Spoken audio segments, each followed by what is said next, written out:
ایرانی صدر Masoud Pezeshkian نے تہران میں امریکہ کے خلاف مظاہرے میں شرکت کی۔ شرکاء کی جانب سے اسرائیل اور امریکہ کے خلاف نعرے لگائے گئے۔ کابینہ سے خطاب میں ایرانی صدر نے واضح کیا کہ ثابت ہو گیا اسرائیلی حملوں کے پیچھے اصل محرک واشنگٹن ہی تھا۔ انہوں نے اپنی سرزمین کے تحفظ میں کوئی کسر نہ چھوڑنے کا عزم ظاہر کیا۔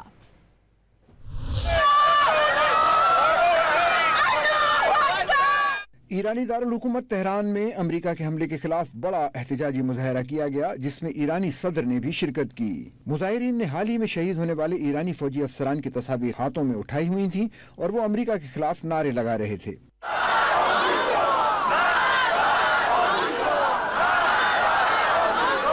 مظاہرے میں شریک خواتین نے حکومت سے مطالبہ کیا کہ امریکہ سے انتقام لیا جائے۔ خیلی ناراحت شدیم از اینکه واقعا بمباران اینجور مراکز غیر انسانی هستش۔ اس سے قبل کابینہ سے خطاب کرتے ہوئے ایرانی صدر کا کہنا تھا کہ یقین ہے قومی اتحاد سے ہر بحران کا مقابلہ کر لیں گے۔ انہوں نے اسرائیل کے جارحانہ اقدام پر ایران کا ساتھ دینے والے پڑوسی ممالک کی تعریف کی اور اپنے وزراء سے ہمسایہ ممالک سے روابط مضبوط بنانے پر زور دیا۔